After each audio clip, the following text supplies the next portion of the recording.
Sio mmoja alikuwa na alishuka na helikopta. Sasa kusudi la kushuka hapo alikuwa anataka wafanyakazi bora.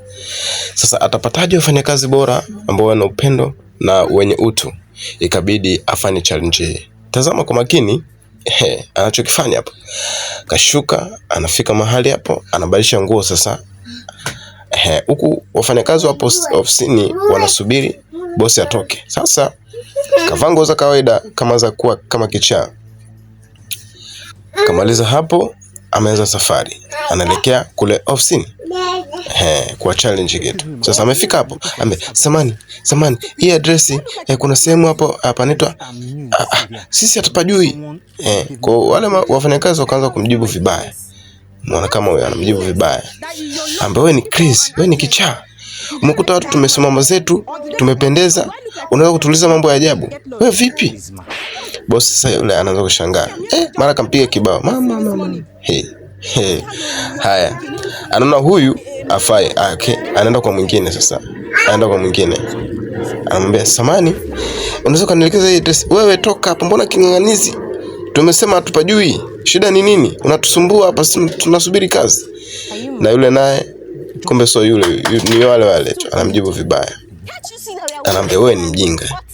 Yaani umekuta sisi tumesimama na kwenye mstari tunasubiri hapa bosi wetu atoke, atupe kazi. Uone unaweza kutuletea mikosi asubuhi yote." Jamani, sina wauliza tu unielekeze. Hakuna cha kutuuliza tukuelekeze. Wewe toka hapa, embo chana na sisi. Bosi akaona, hapana, ngoja niende kwa ukaka. Labda anaweza kuwa mstaarabu. Jamani, nimesema sitaki uinga. Niache kabisa, niache. Unajua nimetokaje nyumbani wewe mzee? Kwa hiyo naomba niache kabisa. Akaona, wewe mbona king'ang'anizi, unasumbua nini? Hebu toka hapa. Toka hapa, nenda zako. Haya, udada akasema, "Kwa nini unamsumbua kaka watu? Kwa nini unamsumbua mzee watu? Kwa nini kuuliza amefanya kosa?" Kumbe nao kiherehere. Sasa wewe kiherehere, toka hapa. Ulikuwa mstari wa mbele, sasa utakaa nyuma. Toka hapa. Najifanya kimbele. Dada sasa akamfuata yule mzee akamwambia, "Samani, pole kwa yule kupata. Hii sehemu naifahamu. Nenda moja kwa moja. Wewe amekuuliza umwelekeze." Akachukua ile address akaikata kaishana ya yule jamaa. Sasa dada roho mbaya huyu. Haya, dada akaona sio shida. Akamwambia, "Haya, muelekeze sasa." Muelekeze. Haya, akasema hamna shida. Haya, sasa anamuelekeza mzee. Okay, sawa, achana. Nenda moja kwa moja na hii barabara. Ukienda moja kwa moja kwa hii barabara utakunja. Ukishakunja tu mkono kulia tu hapo ndio penyewe. Hapo utafika ndio penyewe. Akamshukuru. Bosi akasema, "Kwa hapa mnasubiri nini?" "Tunasubiri kazi. Tunaleta maombi ya kazi hapa." Basi nashukuru, asante. Haya, barikiwe sana, asante. Sasa amefika kwenye mstari wake pale. Bosi hapa anafikiria, kwa kweli hapa kuna wafanyakazi. Ni mmoja tu katika wale ambao nimekuja kuwafanyia challenge, ni mmoja tu. Mara kuna gari nyekundu inapokuja kali hapo. Inakuja hapo chap. Inasimama. Si hawamuoni. Chap akafungua mlango.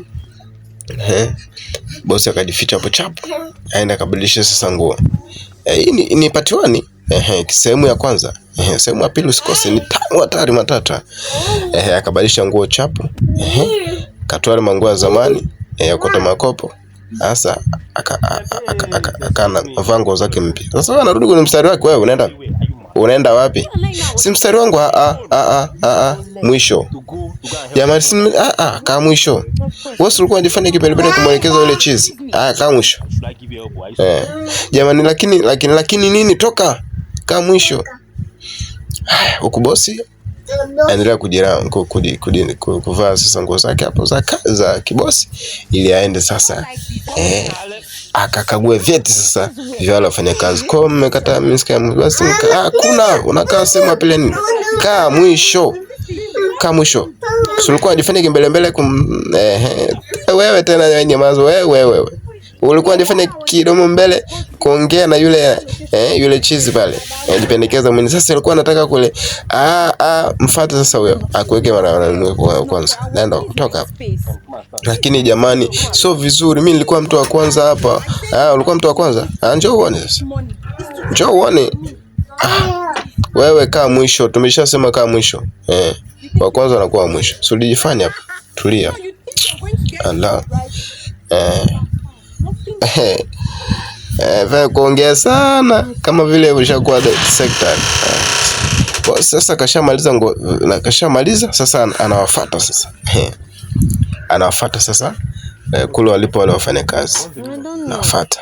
Huyo mdogo amefika sasa pale.